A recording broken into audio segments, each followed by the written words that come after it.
ಶ್ರೀ ಗುರುಭ್ಯೋ ನಮಃ ಪರಮಗುರುಭ್ಯೋ ನಮಃ ಶ್ರೀಮದಾನಂದತೀರ್ಥ ಭಗವತ್ಪಾದಾಚಾರ್ಯ ಗುರುಭ್ಯೋ ನಮಃ ಆಪಾದಮೂಲಿಪರ್ಯಂತಂ ಗುರುಣಾಂ ಆಕೃತಿಂ ಸ್ಮರೇತ ತೇನ ವಿಘ್ನಾಃ ಪ್ರಣಶ್ಯಂತಿ ಸಿದ್ಧಂತಿ ಚ ಮನೋರಥಾಃ ಪೃಥಿವೀಮಂಡಲ ಮಧ್ಯಸ್ಥಾಃ ಪೂರ್ಣಬೋಧಮತಾನುಗಾಃ ವೈಷ್ಣವ ವಿಷ್ಣುಹೃದಯಾಃ ತಾನ್ ನಮಸ್ಸೇ ಗುರುನ್ಮಮ. ಭಗವಂತನ ಬಾಲಲೀಲಾ ಜಗತ್ತಿನ ಲೋಕ ವಿಲಕ್ಷಣವಾಗಿರ್ತಕ್ಕಂಥದ್ದಾಗಿದ್ದರೂ ಕೂಡ ನಾವು ಅವನ ಲೀಲೆಯನ್ನು ತಿಳಿಯದೆ ಸಾಮಾನ್ಯ ಜನರ ಪಾಮರರ ಜೀವನವನ್ನು ನಡೆಸಿ ಅವನ ಪಾರಮ್ಯವನ್ನು ಅವನ ಉತ್ಕರ್ಷವನ್ನು ನಾವು ಎಂದೂ ಕೂಡ ತಿಳಿಯಲಿಕ್ಕಾಗೋದಿಲ್ಲ. ಅಲ್ಲೇ ಪಕ್ಕದಲ್ಲೇ ಇರತಕ್ಕಂಥ ಅನೇಕರು ಕೂಡ ಭಗವಂತನ ವಿಷಯದಲ್ಲಿ ಮೋಹಿತರಾದರು. ಮುಖ್ಯಂತಿಯಂ ಸೂರಯ ತೇನೇ ಬ್ರಹ್ಮಹೃದಯ ಆದಿಕವಯೇ ಮುಖ್ಯಂತಿಯಂ ಸೂರಯ.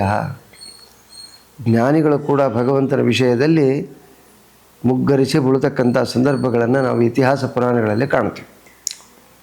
ಅದರಂತೆ ಭಗವಂತ ಕೃಷ್ಣನಾದಾಗ ರಾಮನಾದಾಗ ಅನೇಕ ಬಾಲಲೀಲಾಗಳನ್ನು ತೋರಿಸಿದರೂ ಕೂಡ ಸಾಕ್ಷಾತ್ ಅವನ ಅವತಾರಕ್ಕೆ ಕಾರಣೀಭೂತರಾಗಿರ್ತಕ್ಕಂಥ ಮಾತಾಪಿತೃಗಳು ಕೂಡ ಭಗವಂತನ ವಿಷಯದಲ್ಲಿ ಸ್ಖಲತ್ತಂ ಅಂದರೆ ಎಡೀಬಿಟ್ರು. ಅವನನ್ನು ಮಗ ಅಂತ ತಿಳ್ಕೊಂಡ್ರು, ನನ್ನ ಮಗ ಅಂತ ತಿಳ್ಕೊಂಡು ದುಃಖಿತರಾದರು. ಇದು ವಿಲಕ್ಷಣವಾಗಿರ್ತಕ್ಕಂಥದ್ದು. ಅಂದಾಗ ಆ ಭಗವಂತನ ವಿಲಕ್ಷಣತೆಯನ್ನು ನಾವು ಜಗತ್ತಿನಲ್ಲಿ ಕಾಣ್ತಾ ಇರ್ತೀವಿ. ರಾಮಾವತಾರದ ಪ್ರಸಂಗವನ್ನು ನಾವು ನೋಡಿದಾಗ ದಶರಥನ ಕುರಿತು ವಿಶ್ವಾಮಿತ್ರರು ಬಂದು, ಅಪ್ಪ ಈ ರಾಮಲಕ್ಷ್ಮಣನಂತ ಆಟಕ ಪದಾರ್ಥವಾಗಿ ಕಳಿಸು ಅಂತ ಕೇಳಿದಾಗ ಪುತ್ರಮೋಹಿತನಾಗಿರ್ತಕ್ಕಂಥವನಾದ, ಅಯ್ಯೋ ನನ್ನ ಚಿಕ್ಕವನಾಗಿರ್ತಕ್ಕಂಥ ಈಗ ತಾನೇ ಹುಟ್ಟಿರ್ತಕ್ಕಂಥ, ನೋಡ್ರಿ ಆಲೆ 5-6 ವರ್ಷಗಳಾಗಿದ್ದರೂ ಕೂಡ ಈಗ ತಾನೇ ಹುಟ್ಟಿದ್ದಾನೆ ಅಂತ ಹೇಳ್ತಾನೆ ದಶರಥ. ಅಂದರೆ ಅರ್ಥೇನು? ಆ ಮೋಹ ಅಂತಕ್ಕಂಥದ್ದು ಮನುಷ್ಯನ ಬಂಧನಕ್ಕೆ ಕಾರಣವಾಗ್ತದೆ. ಎಲ್ಲ ವಿಷಯಗಳಲ್ಲಿ ಮೋಹ ನಮ್ಮನ್ನು ಅಧಪ್ಪತನಕ್ಕೆ ಹಾಕ್ತದೆ. ಅದೇ ಮೋಹನೇ ಉದ್ಧಾರವಾಗ್ತದೆ ಎಲ್ಲಿ? ಭಗವಂತನ ವಿಷಯದಲ್ಲಿ ಮೋಹಗೊಂಡಾಗ, ಭಗವಂತನ ಸಚ್ಚರಿತ್ರೆಗಳಲ್ಲಿ ಮೋಹಗೊಂಡಾಗ, ಅವನಲ್ಲಿ ನಾವು ಆಸಕ್ತರಾದಾಗ ಉದ್ಧಾರ ಆಗ್ತೀವಿ.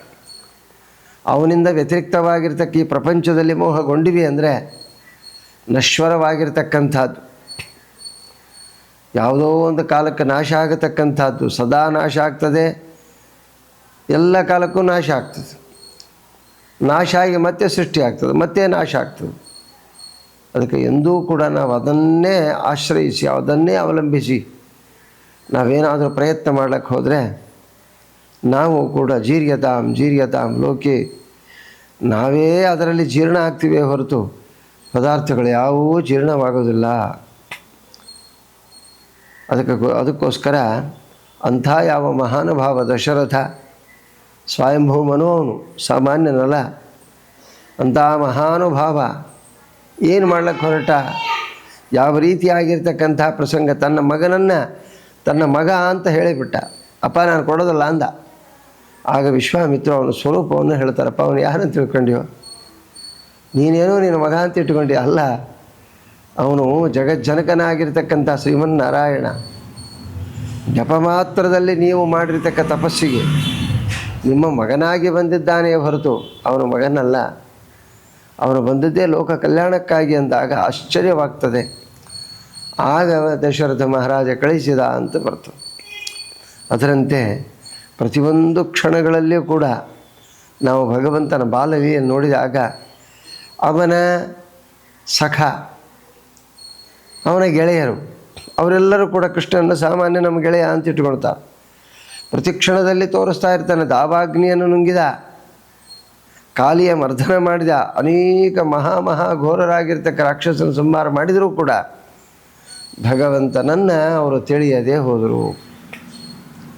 ಸಾಕ್ಷಾತ್ ಲಾಲನೆ ಪಾಲನೆ ಮಾಡಿರ್ತಕ್ಕ ಯಶೋದ ನನಗೆ ಭಗವಂತನೇ ಮಗನಾಗಬೇಕು ಅಂತ ಸಂಕಲ್ಪ ಮಾಡಿದಂಥ ಮಹಾನುಭಾವಳು, ಅವಳ ಸ್ಥಿತಿಯೂ ಹಾಗೆ ನೋಡ್ರಿ. ಪ್ರತಿಯೊಂದರಲ್ಲಿ ನಾವು ವಿಚಾರ ಮಾಡ್ತಾ ಇದ್ವಿ. ಆ ಭಗವಂತನನ್ನು ಗ್ರಹಣ ಮಾಡಬೇಕು ಅಂತ ಹೊರಡ್ತಾಳೆ, ಆಗೋದೇ ಇಲ್ಲ. ಜ್ಞಾನ ಇದೆ, ವೈರಾಗ್ಯ ಬರಲಿಲ್ಲ, ಭಗವಂತ ಹಿಂದಕ್ಕೆ ಹಾಕಿದ. ಒಮ್ಮೆ ಭಕ್ತಿ ಬರಲಿಲ್ಲ, ಹಿಂದಕ್ಕೆ ಹಾಕಿದ. ಜ್ಞಾನ ಬರಲಿಲ್ಲ, ಹಿಂದಕ್ಕೆ ಹಾಕಿದ. ಆಕೆಗೆ ಮೋಕ್ಷ ಕೊಡಬೇಕಾಯ್ತು, ಕೊಡಲಿಲ್ಲ. ಯಾಕಂದರೆ ಜ್ಞಾನ ಇಲ್ಲ, ಭಕ್ತಿ ಇಲ್ಲ, ವೈರಾಗ್ಯ ಇಲ್ಲ.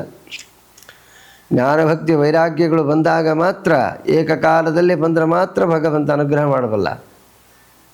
ಅದಕ್ಕೆ ಮೋಕ್ಷ ಕಾರಣ ಸಾಮಗ್ರ್ಯಾಂ ಭಕ್ತಿರೇವ ಗರೀಯಸಿ. ಮೋಕ್ಷ ಕಾರಣದ ಸಾಮಗ್ರಿಗಳಲ್ಲಿ ಭಕ್ತಿ ಅಂತಕ್ಕಂಥದ್ದು ಪ್ರಧಾನ. ಆ ಭಕ್ತಿ ಹೇಗಿರಬೇಕು? ಮಹತ್ವಜ್ಞಾನಪೂರ್ವಸ್ತು ಸುದೃಢ ಸರ್ವತೋಧಿಕ ಸ್ನೇಹೋ ಭಕ್ತಿ ರೀತಿ ಪ್ರೋಕ್ತ. ಈ ಭಕ್ತಿ ಹೇಗಿರಬೇಕು? ದಿನಕ್ಕೆ ದಿನ ಅಭಿವೃದ್ಧಿ ಆಗ್ತಾ ಇರಬೇಕು. ನಮಗೆಲ್ಲ ಭಕ್ತಿಗಳು ಕೇವಲ ಆಡಂಬರಕ್ಕಾಗಿ, ಜನರು ಬಂದಾಗ ಕಣ್ಣು ಮುಚ್ಚಿಕೊಂಡು ನಾವು ಕೂಡ್ತೀವಿ ಹೊರತು, ಅವರು ಹೋದ ತಕ್ಷಣದಲ್ಲಿ ವಿಷಯ ಚಿಂತನ, ವಿಷಯದ ಕಡೆಗೆ ಲಕ್ಷ್ಯ ಇತ್ಯಾದಿಗಳನ್ನು ನಾವು ಹೊಂದುತ್ತೀವಿ. ಅದು ಉಪಯೋಗ ಇಲ್ಲ. ಭಗವಂತನ ಸ್ವಾಮಿತ್ವವನ್ನು ಒಪ್ಪಿಕೊಂಡು, ಭಗವಂತನ ಅಸ್ತಿತ್ವವನ್ನು ಒಪ್ಪಿಕೊಂಡು ಕೂತ್ಕೊಂಡಾಗ ಆ ಭಗವಂತನಲ್ಲಿ ನಿರತಿಶೇಷಾನಂದ ನೋಡ್ರಿ, ನಿರತಿಶೇಷಾನಂದ ಸ್ವಾತ್ಮಾತ್ಮೀಯ ವಸ್ತು ನೋಡಿ, ಎಂಥ ವಿಲಕ್ಷಣವಾಗಿರ್ತಕ್ಕ ವ್ಯಾಖ್ಯಾನ ಮಾಡ್ತಾರೆ ನಮ್ಮ ಟೀಕಾಕೃತಪಾದರು. ನಿರಂತರ ಪ್ರೇಮ ಪ್ರವಾಹ ಅಂದ್ರೆ ನೋಡ್ರಿ, ಹರಿಯೋದದು, ನಿಂದಿರೋದಲ್ಲದು. ನೋಡಿ, ಹರಿತಾ ಇರಬೇಕು, ಒಂದು ಕಡೆ ನಿಂದಿರಬಾರ್ದು. ನಮ್ಮ ಭಕ್ತಿ ಇವತ್ತು ಹರಿದ್ರೆ ನಾಳೆ ನಿಂದಿರ್ತದೆ. ನಮ್ಮ ಭಕ್ತಿ ಎಲ್ಲ ಭಕ್ತಿಗೆ ಕಾರಣ ಆಗ್ತದೆ ಹೊರತು ಆ ಭಕ್ತಿ ನಿರಂತರ ಪ್ರೇಮ ಪ್ರವಾಹ ಆಗೋದಿಲ್ಲ. ಹಾಗೆ ಮಹಾನುಭಾವಳು ಯಶೋಧಾದೇವಿ ಎಂಥ ಸಂಘಟ್ಟಗಳಲ್ಲಿ ಭಗವಂತ ತಾನು ಅಸ್ತಿತ್ವವನ್ನು ತೋರಿಸಿದರೂ ಕೂಡ ಅದರಿಂದ ಮರೆಮಾಚಿ ಮತ್ತೆ ಪುನಃ ಪುತ್ರಮೋಹದಲ್ಲಿ ಬಿದ್ದಲು. ಮಣ್ಣನ್ನು ತಿಂದಿದ್ದಾನೆ ಅಂದಾಗ, ಬಾಯಿ ತೆಗೆಸಿದಾಗ ಬ್ರಹ್ಮಾಂಡವನ್ನು ತೋರಿಸಿ, ಅಮ್ಮ ಅಂಬಾ ನೋಡ್ರಿ, ಮಣ್ಣು ತಿಂದಿಯಾ? ಹೌದು ಅಂದ.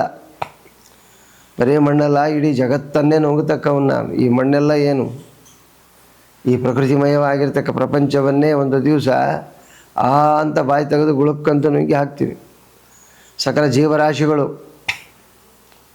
ನೋಡ್ರಿ, ಪ್ರಕೃತಿ ಜೀವರಾಶಿಗಳನ್ನ ಏಕಕಾಲದಲ್ಲಿ ನುಂಗತಕ್ಕ ಮಹಾನುಭಾವ ಭಗವಂತ. ಬಾಯಿಯನ್ನು ತೋರಿಸಿ ಬ್ರಹ್ಮಾಂಡವನ್ನು ತೋರಿಸಿದಾಗ ಆಶ್ಚರ್ಯ ಆಗಿದೆ ಅವಳಿಗೆ. ಆದರೆ ಮತ್ತೆ ಮರೆತು ಬಿಟ್ಲು. ಪ್ರತಿ ಕ್ಷಣಗಳಲ್ಲಿ ಕೂಡ ಭಗವಂತ ತನ್ನ ಲೀಲೆಯನ್ನು ತೋರಿಸ್ತಾ ಆಗ ಭಗವಂತ ಯೋಚನೆ ಮಾಡಿದ, ಈಗಿನ್ನ ವೈರಾಗ್ಯ ಬರೋದು ಬಹಳ ಕಷ್ಟದ. ಆ ವೈರಾಗ್ಯದ ಪ್ರಸಂಗವಿಲ್ಲ. ಜ್ಞಾನ ಅಷ್ಟಕ್ಕಷ್ಟೇ ಅದ, ವೈರಾಗ್ಯನೂ ಅಷ್ಟಕ್ಕಷ್ಟೇ ಅದ. ಆದ್ದರಿಂದ ವೈರಾಗ್ಯ ಬರಬೇಕು. ವೈರಾಗ್ಯ ಬಂತು, ಏನಂತ ವೈರಾಗ್ಯ ಬರಬೇಕು? ಪುತ್ರಮೋಹದಿಂದ ವರ್ಜಿತವಾಗಿರತಕ್ಕ ವೈರಾಗ್ಯ ಬರಬೇಕು. ನೋಡ್ರಿ, ಪುತ್ರಾದಿ ಬಂಧು ಕಲತ್ರಾದಿ, ಪುತ್ರ ಮಿತ್ರ ಕಲತ್ರ ಇತ್ಯಾದಿಗಳಲ್ಲಿ ವೈರಾಗ್ಯ ಬರಬೇಕು. ವೈರಾಗ್ಯ ಬಂದು ಆಮೇಲೆ ಏನು ಬರಬೇಕು? ಪ್ರಕೃತಿಗೆ ಸಂಬಂಧಿತವಾದ ವಿಷಯಗಳಲ್ಲಿಯೂ ವೈರಾಗ್ಯ ಬರಬೇಕು. ನಮ್ಮ ವೈರಾಗ್ಯನೂ ಇರ್ತದೆ, ದೇವರನ್ನೊಂದು ಬಿಟ್ಟು ಎಲ್ಲ ಕಡೆಗೂ ವೈರಾಗ್ಯ ಎಂಬುದು ಸದಾ ಕಾಲದಲ್ಲಿ ಯಥಾ ಕಾಲದಲ್ಲಿ ವೈರಾಗ್ಯ ಇರ್ತದೆ. ನಮಗೂ ಭಗವಂತನ ವಿಷಯದಲ್ಲಿ ವೈರಾಗ್ಯ. ದೇವಸ್ಥಾನಕ್ಕೆ ಹೋಗಬೇಕು, ಅಲ್ಲಿ ಹೋಗೋದು ಇಲ್ಲಿ ಹೋಗೋದು ಇವೆಲ್ಲವೂ ಕೂಡ ವೈರಾಗ್ಯನೇ. ಆ ದೇವರಲ್ಲಿ ವೈರಾಗ್ಯವನ್ನು ಹೊಂದಿ ಉಳಿದ ಎಲ್ಲ ಕಡೆಗೂ ವಿರಾಗತ್ವ ಹೊಂದುತ್ತೀವಿ ನಾವು. ಎಂತಹ ವಿಚಿತ್ರ, ಏನು ವಿಲಕ್ಷಣ! ಇದೇ ನಾವು ತಿಳ್ಕೊಳ್ಬೇಕಾಗಿರ್ತಕ್ಕಂಥದ್ದು. ಹಂಗೆ ವೈರಾಗ್ಯವನ್ನು ತಾಳದೇ ಇರತಕ್ಕ ಮಹಾನುಭಾವಗಳು ಹೀಗೆ ಕಾಲವನ್ನು ಕಳೀತಾ ಇದ್ದಾಳೆ. ಒಂದಲ್ಲ ಎರಡಲ್ಲ ಅನೇಕ ಘಟನೆಗಳನ್ನು ಭಗವಂತ ತೋರಿಸಿದರೂ ಕೂಡ ಅವನ ಪಾರಮ್ಯ, ಅವನ ಸ್ವತಂತ್ರತ್ವ, ಅವನು ದೇವರು ಎಂಬುದು ಒಂದು ಕ್ಷಣಕ್ಕೆ ಬರ್ತಿತ್ತು ಹೋಗ್ತಿತ್ತು. ಹಿಂಗ್ಯಾಕೆ ಆಗ್ತದ್ರಿ ಅಂದರೆ ಆಚಾರ್ಯ ತಾತ್ಪರ್ಯದಲ್ಲಿ ಶಾಸ್ತ್ರ ವಿಮರ್ಶೆ ಮಾಡ್ತಾರೆ. ನೋಡಪ್ಪ, ಯಾವ ದೇವತೆಗಳಿಗೆ ಯಾವ ಯೋಗ್ಯತೆ ಇರ್ತದೆ ಅಷ್ಟೇ ಗೋಚರ ಆಗ್ತದೆ. ಸದಾ ಕಾಲದಲ್ಲಿ ಭಗವಂತನ ಅಸ್ತಿತ್ವವನ್ನು ಏಕಪ್ರಕಾರವಾಗಿ ಶಶ್ವತ ಏಕಪ್ರಕಾರವಾಗಿ ಕಾಣತಕ್ಕಂಥ ಮಹಾನುಭಾವರು ಬ್ರಹ್ಮವಾಯು ಭಾರತಿ ಸರಸ್ವತಿಯರು. ತದನಂತರದಲ್ಲಿ ರುದ್ರಾದಿಗಳು ಮನನ ಮಾಡಿದಾಗ ಮಾತ್ರ ಭಗವಂತ ಗೋಚರ ಆಗ್ತಾರೆ. ಇಂದ್ರಾದಿ ಸಕಲ ದೇವತೆಗಳು ಅವನನ್ನು ಉಪಾಸನೆ ಮಾಡಿದಾಗ ಗೋಚರ ಆಗ್ತಾನೆ. ನೋಡಿರಿ, ಇವೆಲ್ಲ ವಿಚಾರವನ್ನು ನಾವು ತಿಳ್ಕೊಳ್ಬೇಕಾಗಿರ್ತಕ್ಕಂಥದ್ದು. ಹೌದಾ? ಎಂಥ ಪ್ರಸಂಗ ಅದು. ಭಗವಂತನ ಅಸ್ತಿತ್ವವನ್ನು ತಿಳಿಯದೆ, ಭಗವಂತನ ಪಾರಮ್ಯವನ್ನು ತಿಳಿಯದೆ ನಾವೆಲ್ಲ ಸಂಸಾರದಲ್ಲಿ ಒದ್ದಾಡ್ತಾ ಇರ್ತೀವಿ. ಎಲ್ಲವೂ ಅವನವೇ ಅಂತ ವಿಚಾರನೇ ನಮಗೆ ಗೊತ್ತಿಲ್ಲ. ಆದರೆ ಎಲ್ಲವೂ ಅವನವೇ, ಎಲ್ಲವೂ ಅವನವೇ ಆದರೂ ಅವನದಲ್ಲ ಅಂತ ತಿಳ್ಕೊಂಡ್ವಿ, ನಮ್ಮದು ಅಂತ ತಿಳ್ಕೊಂಡ್ವಿ. ಇದರಿಂದಲೇ ಜೀವನದ ಸಾಮರಸ್ಯವನ್ನು ಕಳ್ಕೊಂಡು ನಾವು ಜೀವನದಲ್ಲಿ ವೈರಾಗ್ಯವನ್ನು ಹೊಂದೋದೇ ಇಲ್ಲ. ಹಾಗೆ ನನಗಾಗಿ ಹುಟ್ಟಿರ್ತಕ್ಕವನು ನನ್ನ ಮಗ ಅಂತ ತಿಳ್ಕೊಂಡಂಥ ಯಶೋಧಾದೇವಿ ಮಹಾನುಭಾವಳು, ದೊಡ್ಡವಳೇ. ವೈರಾಗ್ಯ ಬರಲೇ ಇಲ್ಲ. ಜ್ಞಾನದ ಪ್ರಸಂಗ ಅಷ್ಟಕ್ಕಷ್ಟೇ ಆಯಿತು. ಕಡೆಗೆ ಭಗವಂತನನ್ನು ಮತ್ತೊಮ್ಮೆ ಬಾರಿ ಕೇಳ್ತಾ. ಭಗವಂತ 5 ವರ್ಷಕ್ಕೆ ಹೊರಟ. ನೋಡ್ರಿ, ವೈರಾಗ್ಯ, ಜ್ಞಾನ, ಭಕ್ತಿ ಅದಕ್ಕೆ ಭಾಳ ಸುಲಭ ಇಲ್ಲ. ಭಗವಂತ ಸುಲಭ. ಅದಕ್ಕೆ ದಾಸರಂದರು, ಸುಲಭನೋ ಹರಿತನ್ನ ಭಕ್ತರಗಳಿಗೆ ಬಿಟ್ಟಗಲನೋ ರಮಾಧವನು. ರಮಾಧವ ನೋಡ್ರಿ, ಇಂಥ ಮಹಾನುಭಾವ. ಸುಲಭನೋ ಹರಿತನ್ನ ಭಕ್ತರಗಳಿಗೆ ಬಿಟ್ಟಗಲನು ರಮಾಧವನು. ಅವನ ಒಲಿಸದೆ ಪಾಮರರು ನರಳುವರು ಭವದೊಳಗೆ. ನೋಡ್ರಿ, ಏನಪ್ಪ ಭಗವಂತನನ್ನು ಉಪಾಸನೆ ಮಾಡೋದು? ಪ್ರತಿಕ್ಷಣದಲ್ಲಿ ವೈರಾಗ್ಯವನ್ನು, ಜ್ಞಾನ ಭಕ್ತಿಯನ್ನು ನಾವು ದಿನನಿತ್ಯದಲ್ಲಿ ಅಳವಡಿಸಿಕೊಳ್ತಾ ಇರಬೇಕು. ಏನು ಅಳವಡಿಸೋದು? ಇಡೀ ಜಗತ್ತು ಪ್ರಪಂಚ ಸ್ವಾಮಿ ನಿನ್ನಿಂದ ಆಗ್ತದೆ, ಮುಗಿದೋತು. ಎಷ್ಟು ಸುಲಭದ ನೋಡ್ರಿ ಹೇಳೋದು. ನಮಗೆ ಸಿಗಲಿಕ್ಕೆ ಶಕ್ಯ ಅದನ್ನ? ಅಷ್ಟು ಸುಲಭ ಅನುಸಂಧಾನ ಬರ್ತದ? ಇದಕ್ಕೆಲ್ಲ ಸಂಸ್ಕಾರ ಬಲ ಬೇಕು. ಸಂಸ್ಕಾರದ ಬಲ ಇದ್ದು, ಶಾಸ್ತ್ರಜ್ಞಾನ ಇದ್ದು, ಗುರುಗಳ ದರ್ಶನ, ಗುರುಗಳ ಸಂದರ್ಶನ, ಗುರುಗಳ ಆದೇಶ, ಸಂದೇಶ, ಉಪದೇಶಗಳು ಇವೆಲ್ಲವೂ ಮೇಲೆ ಮೇಲೆ ಮೇಲೆ ಮೇಲೆ ಪಾಲಿಸ್ತಾ ಇದ್ದರೆ, ಗುರುಗಳ ಅನುಗ್ರಹ ಇದ್ದರೆ, ಆಗ ನಮಗೇನಾಗ್ತದೆ? ಇವೆಲ್ಲ ಬರ್ಲಿಕ್ಕೆ ಕಾರಣ ಆಗ್ತದೆ. ಭಗವಂತ ಕಾಣಿಸ್ತಾನೆ. ಇಲ್ಲ ಅಂದರೆ ಕಾಣಿಸೋದೇ ಇಲ್ಲ ದೇವರು ನಮಗೆ. ಮುಂದಿದ್ದರೂ ಕಾಣಿಸೋದಲ್ಲ. ಈಗ ಆದ ಸ್ಥಿತಿ ಅದೇ ಯಶೋಧಾದೇವಿಗೆ. ಮುಂದಿದ್ದ ಸ್ಥಿತಿ ಇದ್ದರೂ ಭಗವಂತ ಅಲ್ಲ ಅಂತಲೇ ಹೊರಟ್ಲು.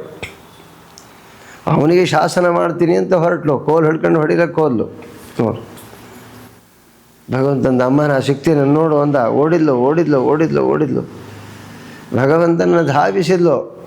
ಭಗವಂತ ಇವನು ಚಿಕ್ಕವನು, ಅದು ಮುದುಕಿ, ವಯಸ್ಸಾದಕಿ, ಎಷ್ಟು ಓಡಿಸ್ಲಿ ಅಂದ. ಯಾಕೆ ಹಂಗೆ ಮಾಡಿದೆ ಭಗವಂತ? ಸಿಗಲಿಲ್ಲಲ್ಲ ಅಂದರೆ ಭಗವಂತಂತಾನೆ ಯಾವ ವಸ್ತು ನಮಗೆ ಬೇಕಾಗಿದೆಯೋ ಆ ವಸ್ತುವನ್ನು ಭಾಳ ನಾವು ಪ್ರಯತ್ನ ಮಾಡಿದಾಗ ಆ ವಸ್ತು ಸಿಗ್ತದೆ, ಅದಕ್ಕೆ ಬೆಲೆ ಇರ್ತದೆ. ತಕ್ಷಣ ಸಿಗ್ತೀವಿ ಅಂದರೆ ಅದಕ್ಕೆ ಏನೂ ಬೆಲೆ ಇರೋದಿಲ್ಲ. ಕಾಡಿಬೇಡಿ ನೌಕರಿ ಆದರೂ, ಯಾವುದೋ ಒಂದು ಉದ್ಯೋಗ ಆಗಲಿ, ಯಾವುದೋ ಹಣ ಆಗಲಿ, ಯಾರೋ ಹತ್ರ ಸಾಲ ಕೇಳಿರ್ತೀವಿ ಒಂದು 10 ಲಕ್ಷ ರೂಪಾಯಿ. ಅವ್ರು ನಾಳೆ ಬಾ, ನಾಡ್ದು ಬಾ, ಆಚೆ ನಾಡ್ದು ಬಾ ಅಂತ ಹಿಂಗೆ ತಿರುಗಿಸ್ತಾ ಇರ್ತಾರೆ. ಕಡೆಗೆ ಒಂದು ದಿವಸ ಕೊಡ್ತಾರೆ. ಅಪ್ಪ ಅವ್ರು ಹೇಳ್ತಾರೆ, ನೋಡು, ಒಂದೇ ಬಾರಿ ಕೊಟ್ಟರೆ 10 ಲಕ್ಷ ರೂಪಾಯಿ ಸುಲಭವಾಗಿ ಸಿಗ್ತದೆ ಅಂತ ಇಟ್ಕೊಳ್ತೀವಿ. ಆದರೆ ಇಷ್ಟು ದಿವಸ ಯಾಕೆ ಕಾಡಿಸ್ತೀವಿ ಅಂದರೆ ಈ ರೊಕ್ಕದ ಬೆಲೆ ಆಗಿದೆ. ಆ ದುಡ್ಡು ಪಡೆಯಬೇಕಾದಾಗ ನೀನೇನು ಪರಿಶ್ರಮ ಪಟ್ಟಿದ್ಯೋ ಅದನ್ನು ಗಳಿಸಿ ಅದನ್ನು ಪುನಃ ವಾಪಸ್ ಕೊಡ್ತಕ್ಕಂಥದ್ದು ಏನದ, ಇದು ಪರಿಶ್ರಮ ಬಂತು ಅಂದರೆ ಆಗ ನಿನಗೆ ದುಡ್ಡಿನ ಬೆಲೆ ಹೆಂಗೆ ಗೊತ್ತಾಗ್ತದೋ ಅದರಂತೆ ಭಗವಂತನ ಬೆಲೆ ಹಾಗೆ.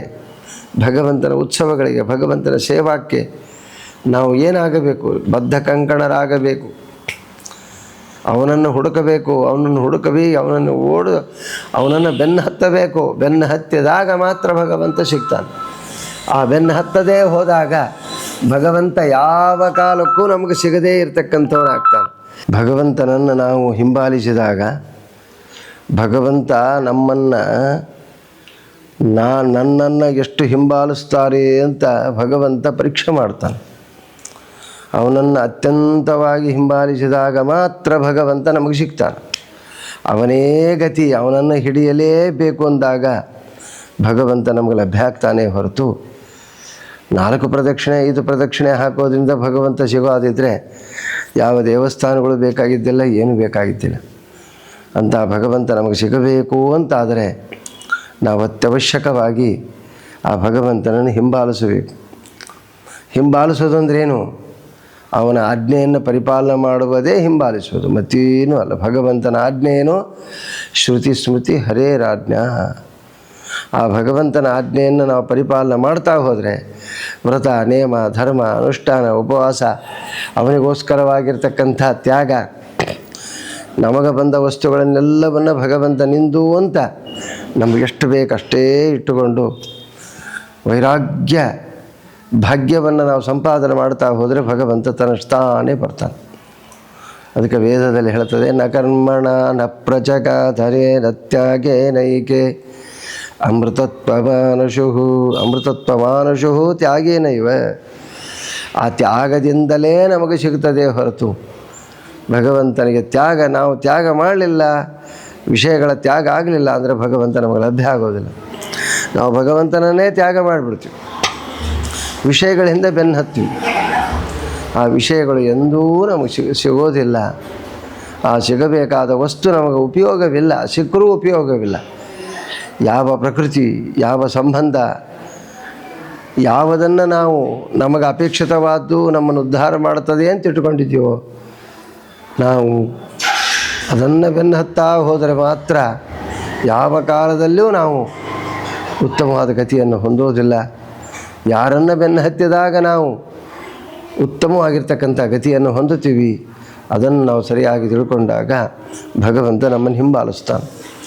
ನಾವು ಭಗವಂತನನ್ನು ಬೆನ್ನು ಹತ್ತಿದರೆ ಭಗವಂತ ನಮ್ಮನ್ನು ಬೆನ್ನು ಹತ್ತಾನೆ. ನೋಡಿರಿ ಎಂತಹ ವಿಚಿತ್ರದ. ಭಗವಂತನನ್ನು ನಾವು ಬೆನ್ನು ಹತ್ತಬೇಕು, ಅವನು ಬೇಕು ಬೇಕು ಬೇಕು ಬೇಕು ಬೇಕು ಅಂತ ಬೆನ್ನು ಹತ್ತಿದಾಗ ಭಗವಂತ ನಮ್ಮ ಹತ್ತಿರ ಬರ್ತಾನೆ. ಪಾಂಡವರು ಭಗವಂತನನ್ನು ಬೆನ್ನು ಹತ್ತಿದರು. ಸ್ವಾಮಿ ನೀನೇ ಗತಿ, ನೀನು ಬಿಟ್ಟರೆ ಯಾರೂ ಇಲ್ಲಂದ ಭಗವಂತ. ಅವ್ರ ಮನೆಯಲ್ಲಿ ಏನು ಮಾಡಿದ?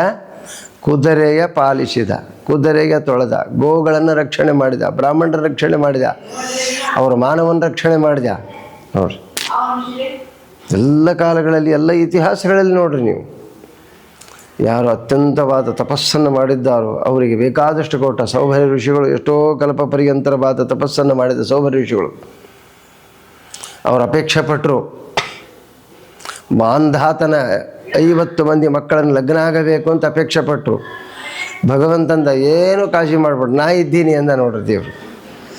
ಯಾಕಂದರೆ ಸೌಭರ್ಯ ಋಷಿಗಳು ಭಗವಂತನನ್ನು ಬೆನ್ನು ಹತ್ತಿದ್ರು, ಅವನನ್ನು ಪ್ರತ್ಯಕ್ಷೀಕರಿಸಿಕೊಂಡಿದ್ರು. ಭಗವಂತ ಅವ್ರಿಗೇನು ಬೇಕು ಅದನ್ನೆಲ್ಲ ಕೊಟ್ಟ. ಅನೇಕ ಇತಿಹಾಸಗಳನ್ನು ನಾವು ಕೇಳಿದಾಗ ಇವೆಲ್ಲ ಕಥೆಗಳು ಏನು ಅಂದರೆ ಎಡೆ ಬಿದ್ದವ್ರ ಕಥೆಗಳು, ಮತ್ತು ಏನೂ ಅಲ್ಲ. ಯಾವ ವಿಷಯದಲ್ಲಿ ಹೆಣ್ಣು ಹೊನ್ನು ಮಣ್ಣು ಈ ವಿಷಯಗಳಲ್ಲಿ ಯಾವ ರೀತಿ ಅವರು ಎಡವಿದ್ದಾರೆ, ದಾಟಿದ್ದಾರೆ, ಎಡವಿ ಬಿದ್ದಿದ್ದಾರೆ, ಬಿದ್ದವರು ಎದ್ದರು. ನಾವು ಬಿದ್ದವರು ಬಿದ್ದೇ ಬಿಡ್ತೀವಿ, ಹೇಳೋದೇ ಇಲ್ಲ. ಅಪ್ಪ ಅವ್ರಿಗೆ ಎದ್ದರು, ಅವ್ರಿಗೆ ಹೇಳೋ ಸಾಮರ್ಥ್ಯ ಇತ್ತು. ಆ ಪ್ರಕೃತಿ ಬಂಧದಲ್ಲಿ ಪುನಃ ಬಂದರು, ಮತ್ತೆ ಎದ್ದರು. ಆದರೆ ನೀವು ಪ್ರಕೃತಿ ಬಂಧಕ್ಕೆ ಬರಬಾರ್ರಿ, ಯಾಕಂದರೆ ಹೇಳುವ ಶಕ್ತಿ ನಮಗಿಲ್ಲ ಅಂತ ಜಗತ್ತಿಗೆ ಮಾರ್ಗದರ್ಶನವನ್ನು ಕೊಡ್ತಕ್ಕಂಥದ್ದೇ ಪುರಾಣ ಇತಿಹಾಸಗಳು. ಅದಕ್ಕೋಸ್ಕರ ನಾವೆಲ್ಲ ನೋಡ್ತಾ ಇದ್ದೀವಿ, ಒಂದಲ್ಲ ಎರಡಲ್ಲ ಇತಿಹಾಸಗಳು. ಹಾಗೆ ನಮ್ಮ ಯಶೋಧಾದೇವಿ ಭಗವಂತನನ್ನು ಹಿಂಬಾಲಿಸಿ ಹಿಂಬಾಲಿಸಿ ಹಿಂಬಾಲಿಸಿ ಕಡೆಗೆ ಭಗವಂತ ಸಿಗಲಿಲ್ಲ, ಧಪ್ಪಂತ ಬಿದ್ಲು. ಬಿದ್ದಾಗ ಭಗವಂತ ಭಕ್ತ ವತ್ಸಲ ಕನಿಕರದಿಂದ ಓಡಿ ಬಂದ. ಅಮ್ಮ ಮಲಗಿ ಓಡುವುದಂತೂ ಸಾಧ್ಯ ಇಲ್ಲ, ನನಗೆ ಮಲಗಿದ್ದಿ ಅಂದರೆ ಶರಣಾಗತಳಾಗಿದ್ದಿ, ನೀನೇ ಗತಿ ಅಂತ ಬಿದ್ದಿ, ನನ್ನ ಸಲುವಾಗಿ ಬಿದ್ದಿ, ನಿನ್ನ ಎಬ್ಬಿಸ್ತೀನಿ ಅಂತ ಭಗವಂತ ಎಬ್ಬಿಸಿದ. ನೋಡ್ರಿ, ಇದು ಭಗವಂತನಲ್ಲಿ ನಾವು ಮಾಡಬೇಕಾದಂಥ ಸೇವೆ. ಅದಕ್ಕೆ ಜ್ಞಾನ ಭಕ್ತಿ ವೈರಾಗ್ಯ 3 ಅತ್ಯವಶ್ಯಕ. ಒಂದನ್ನು ಬಿಟ್ಟು ಒಂದು ಇಲ್ಲ. ಜ್ಞಾನ ಬಂದ ಮೇಲೆ ಭಕ್ತಿ ಬರಲೇಬೇಕು. ಭಕ್ತಿ ಉತ್ಪನ್ನ ಆತಂದ್ರೆ ತ್ಯಾಗ ಬರಬೇಕು. ಆ ವೈರಾಗ್ಯ ಬಂತು ಅಂದಾಗ ಮಾತ್ರ ನಾವು ಸದ್ಗತಿಯನ್ನು ಹೊಂದುತ್ತೀವಿ. ಇದರಲ್ಲಿ ಒಂದು ಕಡಿಮೆ ಆದರೂ ಕೂಡ ಏನೂ ಮಾಡಲಿಕ್ಕಾಗೋದಿಲ್ಲ. ಭಗವಂತ ರಕ್ಷಣೆ ಮಾಡೋದು ಭಾಳ ಕಠಿಣ. ಆದರೆ ಭಕ್ತಿ ಪ್ರಧಾನ, ಎಲ್ಲದರಲ್ಲಿ ಭಕ್ತಿ ಪ್ರಧಾನ. ಭಗವಂತನಲ್ಲಿ ನಿರವಧಿಕಾನಂತಾನವದ್ಯ ಕಲ್ಯಾಣ ಗುಣತ್ವಜ್ಞಾನ ಆತ್ಮಾತ್ಮೀಯ ವಸ್ತುಭ್ಯೋ ವ್ಯಧಿಕಃ ನಿರಂತರ ಪ್ರೇಮ ಪ್ರವಾಹ. ಇದು ಬರಬೇಕು.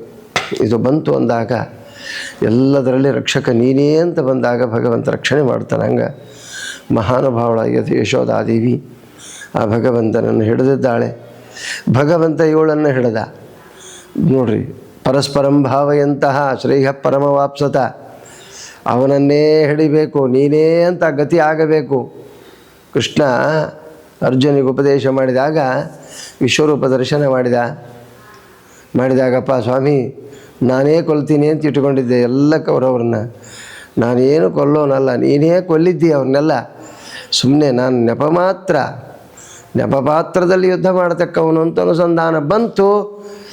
ಭಗವಂತ ಭಲೆ ಅಂದ, ಹೊಡಿ ಬಾಣಗಳು, ನಾನೆಲ್ಲ ರಕ್ಷಣೆ ಮಾಡ್ತೀನಿ ಅಂದ. ನೋಡ್ರಿ, ಅವನ ಮೇಲೆ ಭಾರ ಹಾಕಿದಾಗ ನಮಗೆಷ್ಟು ಆನಂದವಾಗ್ತದೆ, ನಮ್ಮ ಕಾರ್ಯಗಳು ಎಷ್ಟು ಸುಲಲಿತವಾಗಿ ಆಗ್ತದೆ. ನೋಡ್ತಲೇ ನಮ್ಮ ಕೆಲಸಗಳು ಮುಗಿದು ಹೋಗ್ತಾವೆ. ಇಂಥ ಅದ್ಭುತವಾದಂತಹ ಕಾರ್ಯಗಳು ನಮಗಾಗಬೇಕು ಅಂತಾದರೆ ನಾವು ಅತ್ಯವಶ್ಯಕವಾಗಿ ಭಗವಂತನನ್ನು ಆರಾಧನೆ ಮಾಡಿದಾಗ ಮಾತ್ರ ಭಗವಂತ ನಮಗೆ ಅನುಗ್ರಹ ಮಾಡ್ತಾನೆ. ಇಲ್ಲಾಂದ್ರೆ ಯಾವ ಕಾಲದಲ್ಲಿ ಅನುಗ್ರಹ ಮಾಡೋದಿಲ್ಲ ಎಂಬಲ್ಲಿಗೆ ಇದನ್ನು ತಿಳಿಸಿ ಮುಂದಿನ ಘಟ್ಟಗಳಲ್ಲಿ ಈ ಜ್ಞಾನ ಮಂದಿರದ ಯೂಟ್ಯೂಬ್ ದ್ವಾರ ಪ್ರಚಲಿತವಾಗಿರ್ತಕ್ಕಂಥ ಈ ಕಾರ್ಯಕ್ರಮ ಮುಂದುವರಿತದೆ. ಸದ್ಭಕ್ತರೆಲ್ಲರೂ ಶ್ರದ್ಧೆಯಿಂದ ಆಲಿಸಿ ಭಗವಂತನ ಅನುಗ್ರಹಕ್ಕೆ ಪಾತ್ರರಾಗಬೇಕೆಂದು ವಿನಂತಿಸುವೆ. ಶ್ರೀಕೃಷ್ಣ ಅರ್ಪಣಮಸ್ತು.